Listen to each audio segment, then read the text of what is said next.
Саламатсыздар ма? Бүгін біз голограмма видео жасайтын боламыз. Каналымызда көптеген мұғалімдердің сұранысы бойынша жасалынып жатыр. Бұл видео ұялы телефондағы CapCut деп аталатын бағдарламамен жасалады. Жасалу жолы өте оңай. Ең бірінші жұмысымыз ол YouTube арқылы голограмма black screen, болмаса голограмм hand деген секілді қолдың голограммасын жасау, болмаса қара түсті фондағы голограммалар деп іздейміз де YouTube'тан, соны жүктеп аламыз. Қазір кезде YouTube'тан жүктейтін сайттар өте көп. Google'ға жазсақ, болмаса Telegram'да әртүрлі боттар бар. Ссылкасын қойып, скачать батырмасын бассақ, бізге жүктеп береді. Бірінші осы голограммалар жүктеп дайындап қоямыз. Екіншіден өзіміз видеоға түсеміз. Яғни біздің видеомыз біздің дайындаған голограммамызға байланысты. Мысалы, мынандай мен қолды қойдым. Қолды қойған кезде мен артында тұрсам да болатын еді, бірақ мен тек қана қолымның видеосын ғана түсірдім. Сонымен қатар мінекей мұнда мен фонға ұстаздар каналының ұялы телефондағы суретін ғана ала салдым. Сондай секілді тапқан голограммаңызға қарай видео дайындап аласыздар. Бірінші мінекей CapCut бағдарламасына кіріп, новый проект батырмасын басып, дайындаған голограммамызды басамыз. Мінекей мен ең бірінші мына голограмманы таңдадым. Мінекей голограммам осындай. Добавить батырмасын басамыз. Енді мұнда текст қосу керек ортасына, яғни бір текст шығып тұр. Сол тексттің үстіне басқа текст қосамыз. Текстовый шаблон дегенге кіріп, мінекей әртүрлі шаблондар бар. Солардың үстінде мына оңға қарай жылжытсақ, мінекей в тренде, соцсети, заголовок деп тұр. Осы жерде мұнда бізге сәйкес келетін новости дегенді ашсақ, ішінде кішкене заманауи түрде шаблондар бар. Соның ішінде өзімізге ыңғайлысын таңдап аламыз. Мысалы, маған қазір мына бір голограммаға ең бірінші түрі сәйкес келетін секілді, себебі голограмманың өзінде де сөз бар. Сол сөзді жауап тұратын шаблонды таңдаймын. Мінекей ең біріншін таңдайық.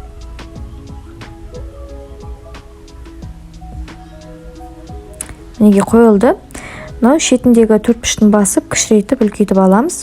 Және өзгерту керек сөздердің бетін басып, үстіне өзіміздің сөзімізді жазамыз. Мысалы, біріншісіне мен мынаны өшірейін, ұстаздар. Мұны Instagram деп жазайын бірінші бетіне. Ортасын басамын. Breaking деген жерге мен uk.online білім деп жазайын. Ал news деп тұрған жерді басамын да, шертіп сол жерге production деп ағылшынша жазып қояйық. Ұсынады деп жазсақ, біз мұнда қазақшамыз дұрыс оқылмайды, сол себепті ағылшынша жазған дұрыс. Бұл бізде текстовый шаблон болғандықтан, текстовый шаблонға біздің енгізген шрифттеріміз әсер етпейді. Енгізген шрифттеріміз тек қана текстке ғана енгізеді. Яғни мысалы қазақша шрифттерді енгізсек, мұнда текст қойған кезде оған қазақша шрифттер өзгертіледі. Ал мұнда текстовый шаблон болғандықтан ағылшынша жазған ыңғайлы болады. Мінекей былай шықты. Кішкене оңға қарай, солға қарай жылжытып, размерін кішірейтіп, бәрін реттестіріп аламыз.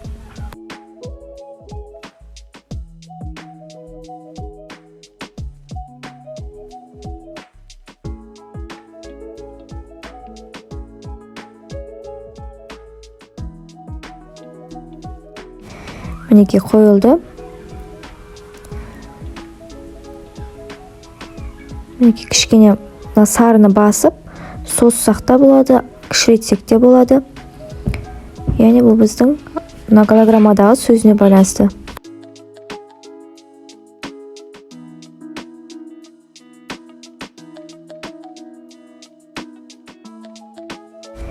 Енді мына жерге сөз керек секілді.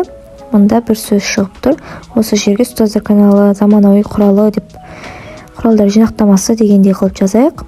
Ол үшін мінекей астындағы енді текстті қосамыз. Добавить текст деген батырманы басамыз. Астында мінекей осында текстімізді жазамыз.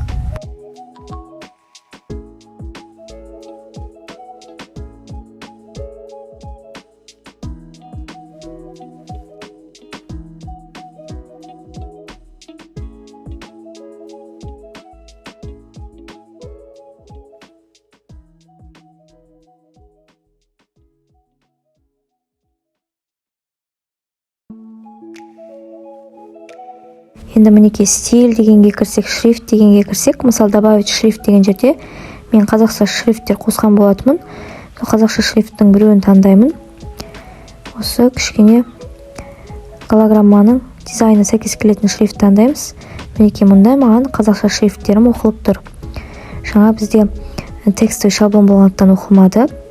Мұнда текст, жай ғана текст болғандықтан оқылады. Енді осы сөзімізді басып стильге кірсек, мына Т деп тұрған жерлерді оңға қарай жылжытсақ, мінекей артқы холст, артқы фоны бар тексттер жасауға болады. Мысалы мұнда қара ақ сәйкес келмейтін секілді. Енді артқы фоны осы голограмманың түсімен сәйкес келу үшін мұндағы түстер жиында пипетканы басамыз. Мінекей пипетканы басып голограммадағы сәйкес келетін түсті басамыз. Мысалы мұнда сұр түс тұр. Голограмманың пипетканы таңдап осы сұр түсті басайық. Яғни мына сөздің артындағы түс сұр түске айналады. Сол кезде холст артындағы фоны холст деп аталады. Мінекей размерін барлығын кішірейтіп осы голограммаға сәйкестендіріп қоямыз.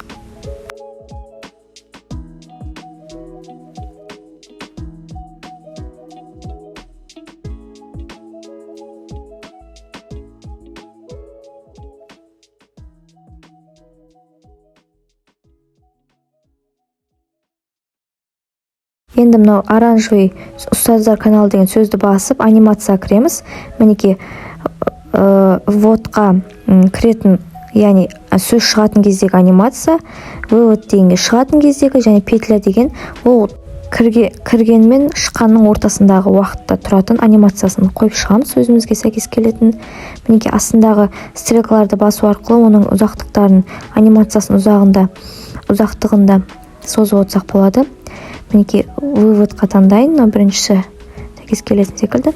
Мінекей осындай болды. Енді асты оңға қарай жылжытып осы сөзімізді созамыз. Яғни мынау голограмма видеосы бойы осы сөзіміз көрсетіліп тұратын болады. Мінекей осылай шықты. Енді мынау оң жақта плюс батырмасын басып, келесі видеомызды қосамыз. Мінекей қолдың видеосын алдым. Енді астындағы наложение деген батырма бар. Мінекей назадты басамыз. Так, мұнда жоқ екен, назадты басамыз, егер таппай қалсақ. Мінекей осындай қол, қарапайым қолымды ғана түсірдім. Мінекей назадты бастым. Қолдың артық фотоларын алып тастайық. Видеоны басып, астындағы разделить деген батырманы бассақ, видеоны удалить тастауға болады. Мінекей енді мына ортадағы сызықты басып, осы переходты қойсақ болады. Мінекей переход қойдым. Ортадағы мына екі видеоның ортасына жағы сызық тұрды. Переходты қойдық. Енді мына қолды басып, бұны дизайнын барлығын өзгертіп көрсек болады. Мінекей астындағы стильдері бар өзінің. Яғни өзіңізге сәйкес келетін стиль таңдап алсаңыз болады. Енді мінекей астында назадты басып, наложение қоямыз. Мінекей назадты бастым, наложение деп тұр. Наложениені басып, өзімізге осы қолға сәйкес келетін голограмманы қоямыз қазір. Кішкене голограммамыз қара түстерді оқитын болғандықтан, мінекей кішкене мында дизайнға кіріп, өзіміздің фотомызды кішкене қарайтып қойсақ болады. Мына размытие барлығын қосамыз. Мінекей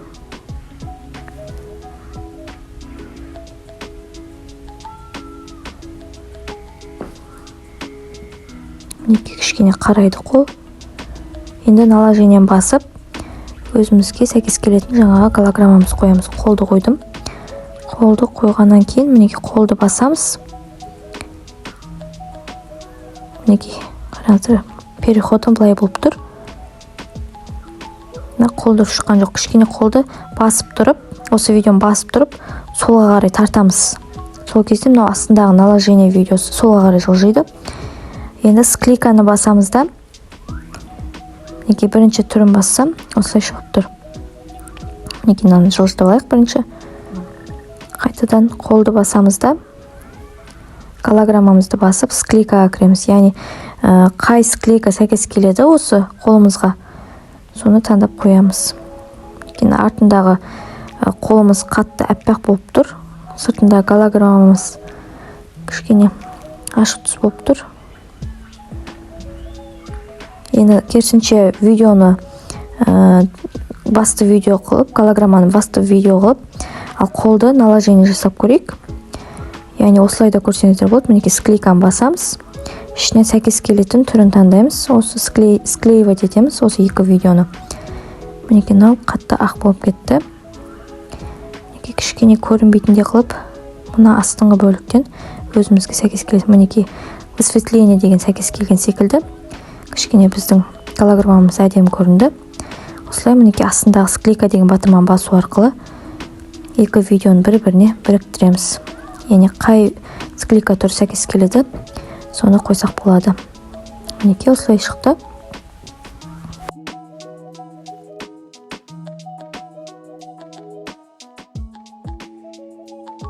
Енді мына видеомыздың басып, разделить батырмасын бассақ екіге бөлінеді. Екінші бөлігін мен астыңғы жақта копировать деген бар. Мінекей оңға қарай жылжытай берсек, ең артқы жағында копировать етіп қоямын. Яғни менің қолыма сканерлеп жатқан голограмма қолыма ұзақтығы сәйкес келу керек. Осылай копировать етіп қоя салсақ болады. Мінекей астында копировать етейін, тағы да. Мінекей тағы да копировать етіп қояйық. Мына қолды өшіріп тастайық. Артық видеоны басып, астында удалить деген сөз шығады. Мінекей астында тұр. Сол удалить деген сөзді басып, артық видеоларды өшіре берсек болады.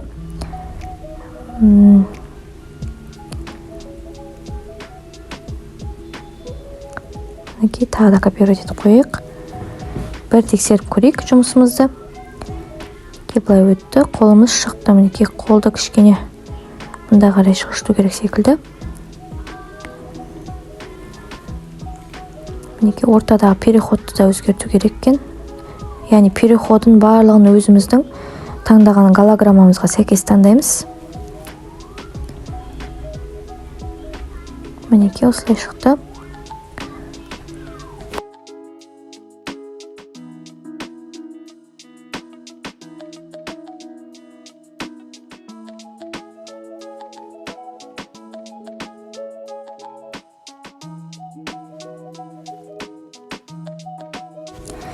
Яғни екі видеоны склейка жасадық, бір-біріне қостық.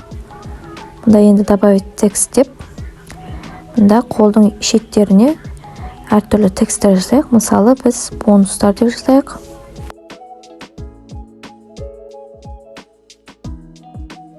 Сол жаққа қояйық. Енді стильді басып, бұның да шрифттерін, түстерін барлығын өзгерте берсек болады. Мінекей жаңағыда пипетканы қолдану арқылы осы голограмманың шетіндегі түстермен сәйкес келетін түсті таңдап қойсақ болады. Мінекей.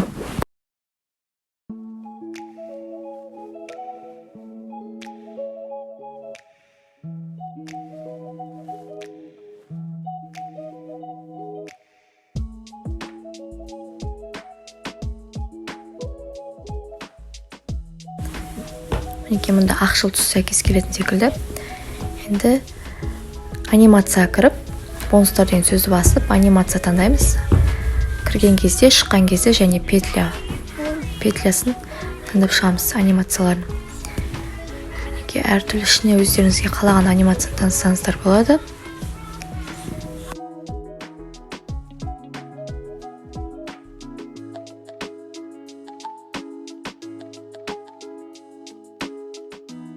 Мінекей біздің анимация мынандай болды. Енді тексті басып, астында копировать деген бассақ, тағы да қойылады. Енді осы текст екеу болды. Бір тексті басқа жаққа қарай жылжытып, осы бонустар дегенді екі рет шертсек, мінекей текстін өзгертуге болады. Оның орнына презентация деп жасайын. Осылай тағы да бір сөз қосып, оның анимацияларын, шрифтін басқаша қылсақ болады. Неге қойдық?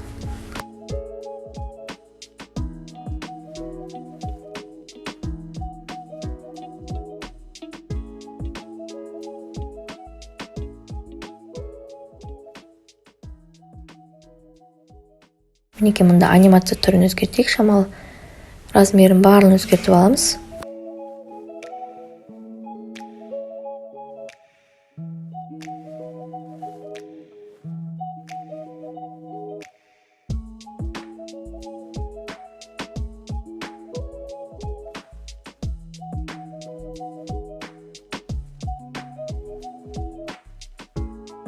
Енді тексеріп көрейік.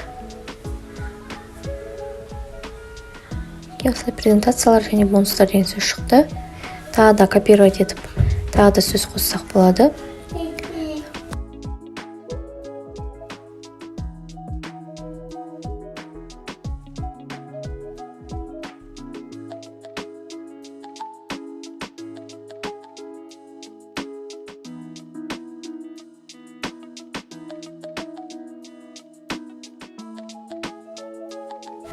Бұған видео сабақтар деп жазайық.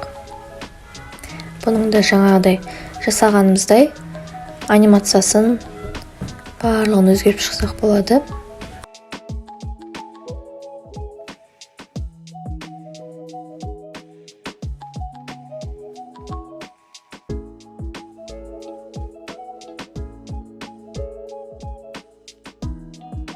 Енді бұны мұнда бөлек жерге қойып, размерін үлкейтейік.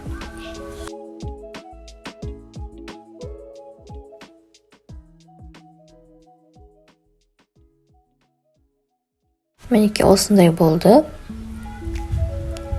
Енді мұнда артық бөлік болса, видеоны басып, шертіп, астында разделить деген сөз шығады. Соны басу арқылы артық бөлікті кесіп тастасақ болады. Удалить деп басамыз сосын. Енді фотомызды қойып көрейік. Мінекей плюсты басып, фотоны қойдым, фотоны жақындаттым. Кішкене фото қараңғылау болу керек. Енді наложением басып, өзім таңдаған голограммам қоям. Астында склейканы басамыз.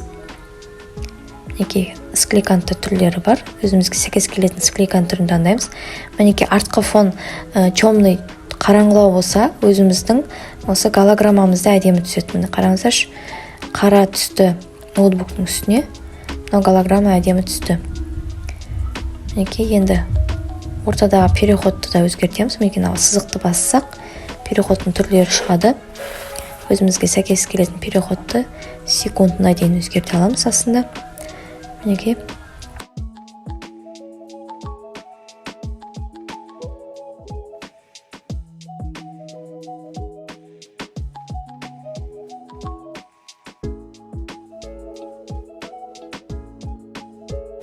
Енді мені голограммаға да анимация қоссақ болады. Голограммаға қосып жатырмын. Осында әртүрлі тряска деген түрлері бар екен. Ішіне өзімізге ұнағанын таңдаймыз.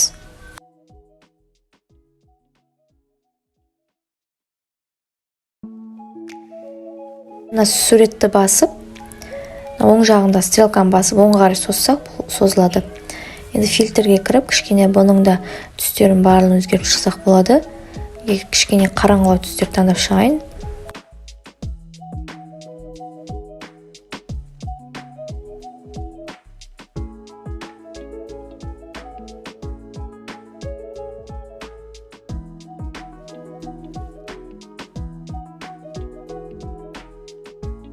Мінекей, бұл кішкене алдыға жақындатып, алыстатсақ та болады фотомызды.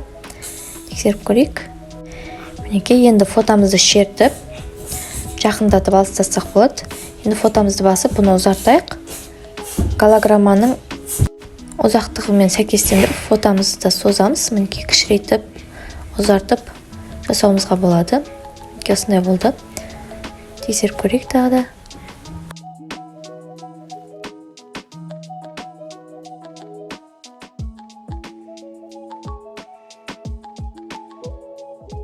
Енді астыңғы бөлікте добавить текст деп, тағы да тексттер қосып, оның анимациясын, шрифтің барлығын өзіміздің фантазиямызға қарай, голограммамызға қарай қоямыз. Мұнда назарларыңызға рахмет деп жазайын. Бұны да алдыңғыдай жасағанымыздай ортаға қойып, кішірейтіп үлкейтіп жасай берсек болады.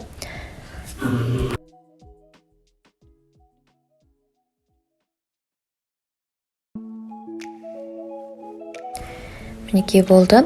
Жұмысымыз аяқталғаннан кейін жоғарғы бөлікте скачать батырмасын басып, 100%-ға дейін болған күтеміз.